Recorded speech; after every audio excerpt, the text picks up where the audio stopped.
Welcome to the first episode of Gardener's Gardens History Podcast. This particular one is the AP World History Series.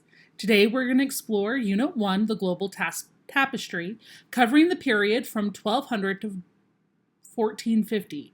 This unit lays out the foundation for understanding the interconnected world through the key regional civilizations of the time.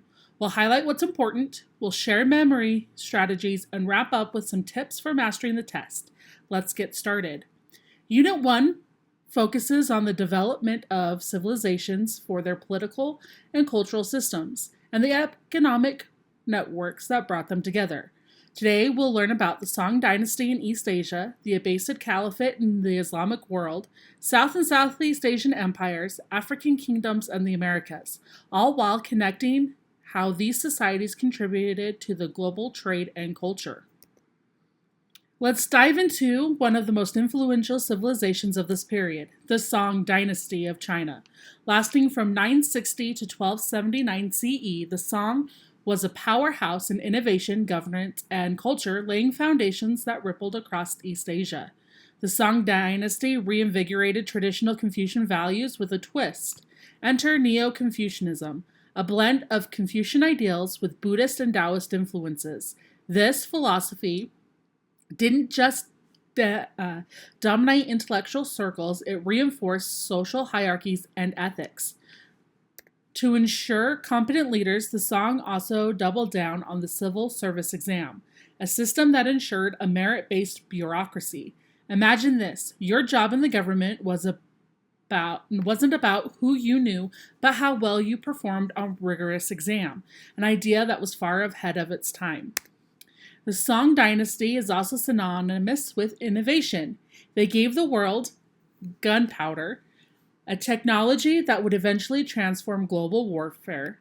They refined the magnetic compass, making navigation more precise, and invented movable type printing, a precursor to modern printing presses. These advancements revolutionized communication, trade, and even everyday life. Economics in the Song Dynasty included the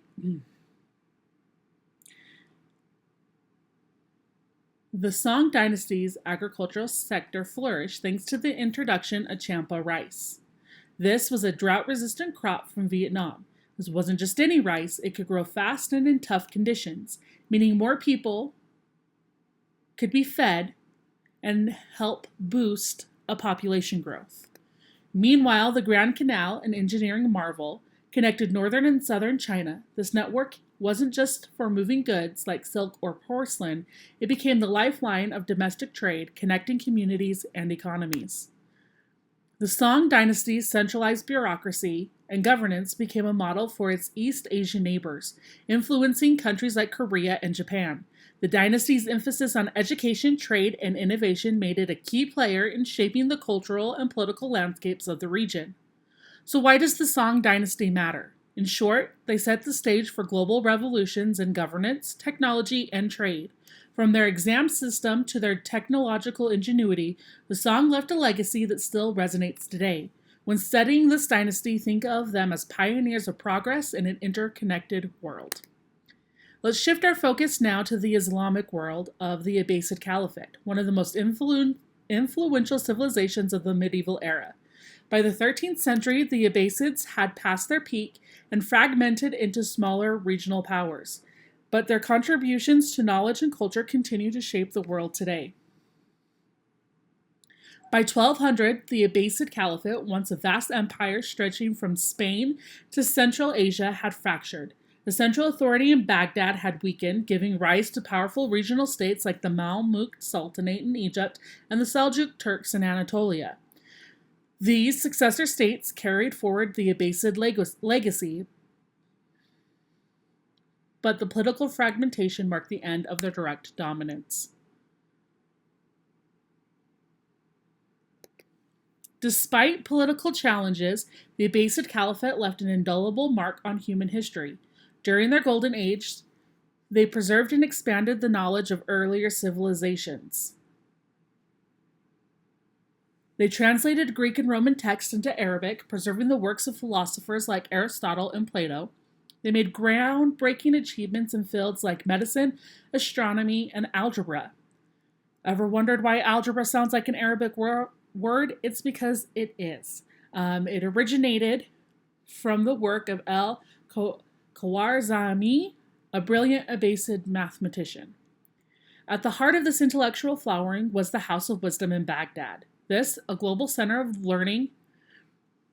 Within it, imagine scholars from diverse backgrounds. You had Muslims, Christians, and Jews collaborating to study, innovate, and share ideas. It was the internet of the medieval world. So, why would you care about the Abbasid Caliphate? They didn't just preserve ancient knowledge, they expanded it. Their advancements in science, math, and medicine became the foundation for the Renaissance in Europe. And their promotion of learning reminds us of the power of intellectual exchange in driving progress. In short, the Abbasid Caliphate may have fragmented politically, but its cultural and intellectual achievements made it one of the most remarkable empires in the world. When you think of the Abbasids, remember their dedication to learning and innovation, even through periods of decline. Now let's head to South and Southeast Asia, regions where diverse cultures, religions, and trade networks converge to shape unique civilizations. From the spread of Islam to Hindu-Buddhist kingdoms, this area was a vibrant hub of cultural fusion and economic power. In South Asia, the Delhi Sultanate rose to power in the early 13th century, marking the spread of Islam into India through conquest and trade. Islam didn't replace the existing Hindu culture. Instead, the two religions interacted, resulting in cultural syncretism. This blending influenced agriculture, language, and art, giving us examples like Islamic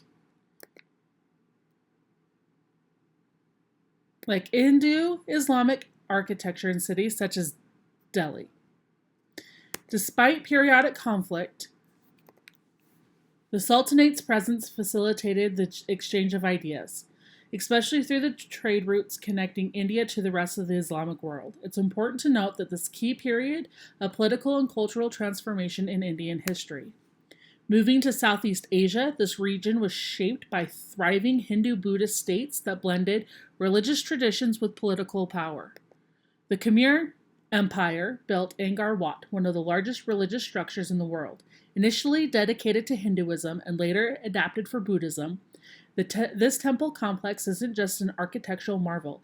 It's also a symbol of how Hindu-Buddhist traditions deeply influenced South Asian culture.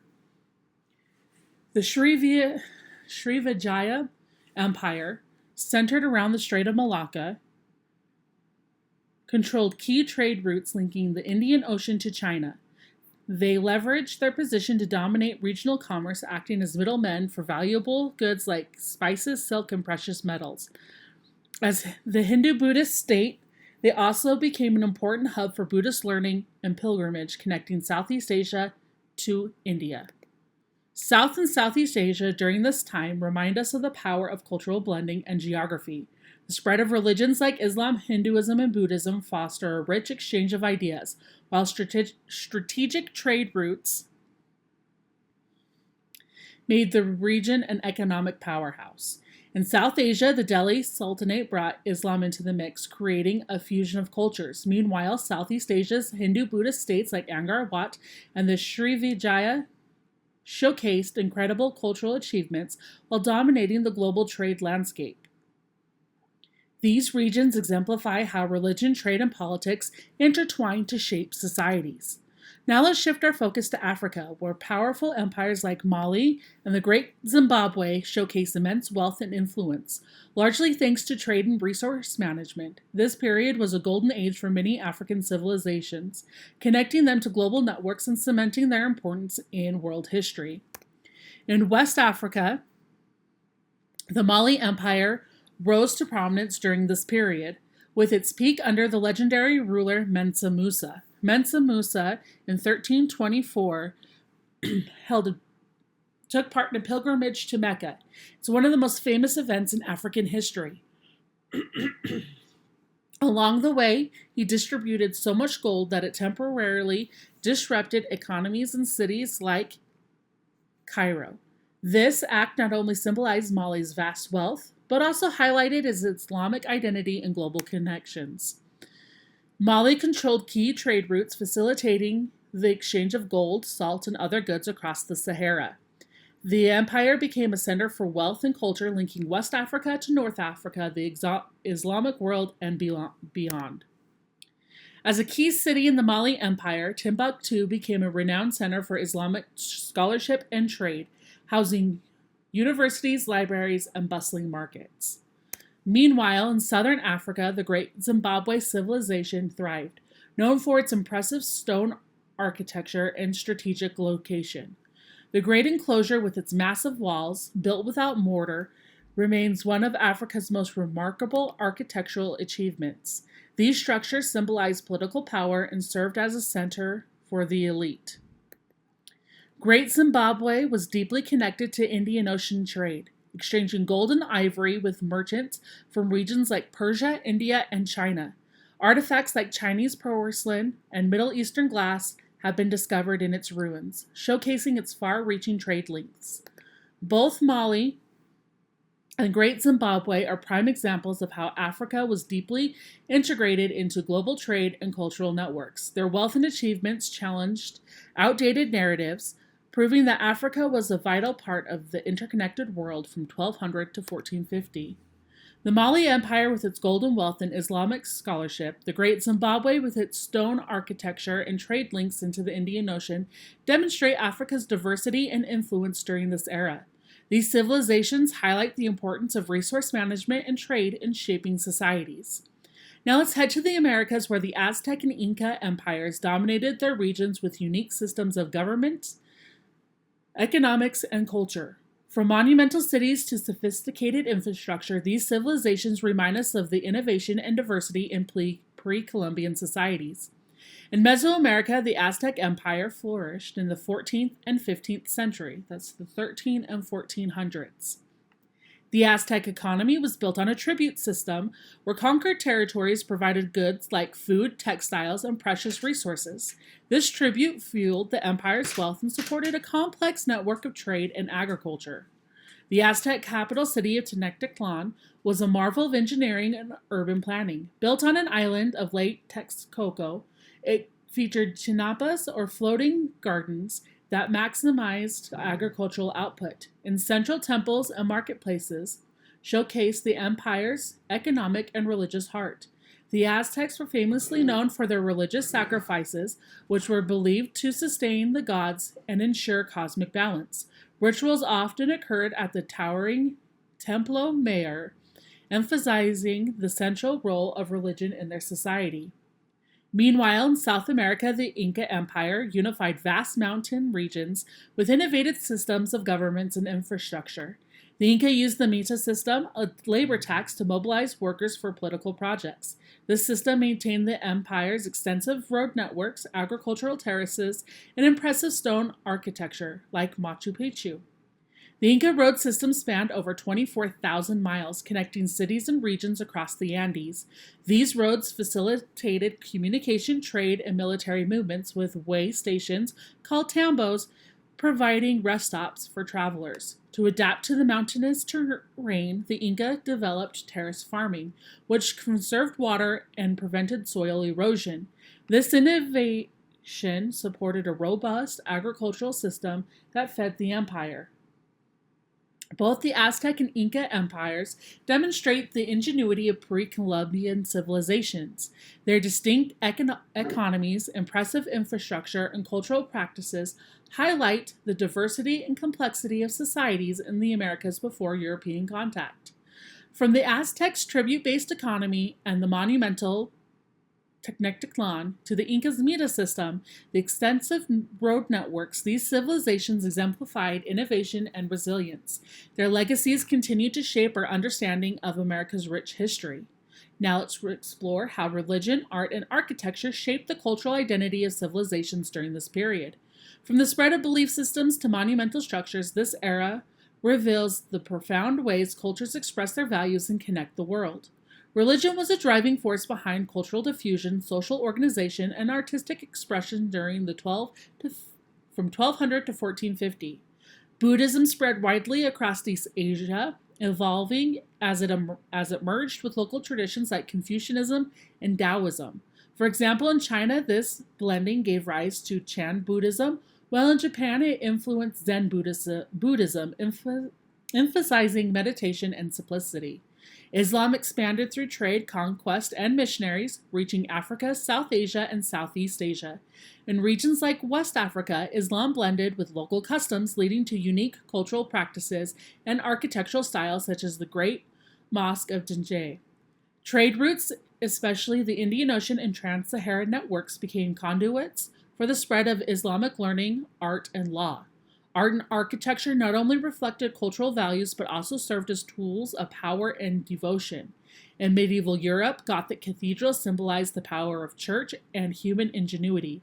These structures emphasized verticality and light, with towering spires, ribbed vaults, and stunning stained glass windows that depicted religious stories. In the Islamic world, art focused on intricate geometric patterns and calligraphy, reflecting the prohibition of depicting human forms of religious art.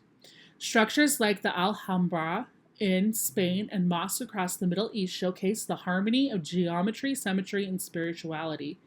Chinese porcelain became a globally prized trade good, valued for its beauty, craftsmanship, and durability. Exquisite blue and white designs reached markets as far as the Middle East, Africa, and Europe, demonstrating the interconnected nature of global trade. Religion and art were both unifying forces and markers of regional identity. They allowed civilizations to express their beliefs, establish their power, and connect with others across vast distances. From Buddhism's integration in East Asia to Islam's cultural impact across continents, and from Europe's towering Gothic cathedrals to China's porcelain treasures, the cultural developments of 1200 to 1450 tell a story of creativity, devotion, and global exchange. Now let's dive into the economic systems of 1200 to 1450. This was a time when trade networks expanded, goods and ideas flowed across continents, and key innovations transformed how economies functioned. Let's unpack the key trade routes and the innovations that made them thrive. Trade during this period wasn't just about goods, it was about connecting cultures and fostering interdependence. Three major trade networks dominated the era. The Silk Roads were central to linking China, Central Asia, the Middle East, and Europe. Goods like silk, porcelain, and spices traveled westward while precious metals and horses moved eastward. These routes were also channels for cultural exchange, spreading religions like Buddhism and technologies like gunpowder. In Africa, the trans-Saharan trade routes connected West African kingdoms like Mali with the Mediterranean and beyond. Key goods included gold, salt, and ivory with camel caravans, making it possible to cross vast deserts efficiently. This network also facilitated the spread of Islam and helped West African cities like Timbuktu become centers of learning and commerce. The Indian Ocean was the largest maritime trade network of time, linking East Africa, the Middle East, South Asia, and Southeast Asia. Goods like spices, cotton textiles, and timber flowed freely, aided by monsoon winds that allowed predictable sea travel. Cities like Calcutta in India and Malacca in Southeast Asia became bustling trade hubs. Trade networks were only as strong as the innovations that supported them. These key advancements revolutionized commerce. Paper money introduced during the Song Dynasty made transactions more efficient and portable, replacing bulky coins. This innovation was crucial for managing the growing complexity of trade across regions. The introduction of camels as pack animals transformed African trade. Their ability to carry heavy loads across arid regions like the Sahara made long-distance trade routes possible. Chinese junks and Arab dhows were designed to handle vast ocean voyages, while tools like the astrolabe and compass made navigation more precise. These economic systems and innovations not only fueled prosperity, but also linked diverse cultures, shaping the interconnected world we live in today. Trade was the engine that spread goods, religions, technologies, and even pandemics like the Black Death, which followed trade routes into Europe. From the Silk Road to the Indian Ocean trade and paper money to camel caravans, the economic systems of this period highlight the power of innovation and interconnection. Remember, these routes didn't just move goods, they moved ideas, cultures, and people. Now let's make sure you're ready to remember everything we covered today. We're going to use some fun memory tricks to help you organize your notes and ace those tests. To study for this unit, organize your thoughts by the acronym SPICE, S-P-I-C-E. It stands for Social, Political, Interconnections, Culture, and Economy. Social looks at the class structure and gender rules in each civilization. Political will focus on government systems and power struggles. Interconnections, think about trade, migration, and cultural diffusion. With culture, pay attention to religions, philosophies, and artistic expressions. Economy, you're going to study production and trade systems. Imagine the Silk Road and other trade routes as arteries connecting the body of different civilizations.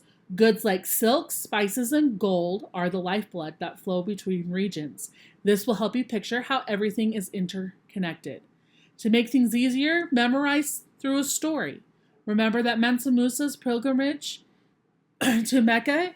Picture him dazzling the world with gold, demonstrating the power of wealth of the Mongol Empire. Or imagine Marco Polo in the court of Kublai Khan in China, recounting tales of the far reaches of the empire and the wonders of the East. Really, you should be focusing on these ideas of trade, interconnection, and riches that are found in these civilization hubs. When you answer short answer questions, focus on continuity and change. For example, think about how the Silk Roads evolved but still kept long-standing connections even as new goods came into play. Keep your answers concise. Make sure to stick directly to the prompt and provide clear evidence. Always explain your why. When you tackle a DBQ, be sure to analyze the primary sources. Consider what the author's perspective, purpose, and the historical context of that document. Group documents into themes such as cultural exchange or trade. This method will help you find the big picture from the details. For multiple choice questions, always eliminate extreme or irrelevant answers first. Look for key terms that directly relate to the time period. These are your clues to narrowing down the correct choice. For long essay questions, use the ACE method, or you assert, cite, and explain. So you always assert your argument clearly in your introduction. You're going to cite evidence, so be specific, like referencing the tribute economy of the Aztecs or the civil service exam in the Song Dynasty, and then explain how your evidence supports your argument. For example, you might compare the government systems of the Song Dynasty and the Abbasid Caliphate. Again, remember to explain. Tell why it's important and why you picked that evidence to support your claim. Here's a quick recap of what you should remember from today's episode. You should understand the major civilizations and their defining features like the Song Dynasty's bureaucracy or the Mongol Empire's wealth. Focus on the interregional connections, how trade and cultural diffusion linked the world. Keep in mind key systems like the trade economy of the the tribute economy of the Aztecs or the civil service exam of the Song. These are important for your essays and multiple choice questions. Use timelines to track changes and developments across regions. Visualize these changes will make it easier to remember the material. And remember, when studying, focus on that SPICE method for structured analysis. That's a wrap for episode 1. Tune in next time. We'll dive into networks of exchange, exploring trade routes, the Columbia Exchange, and more. Don't forget to review your notes and practice your SIQs. Thanks for tuning in.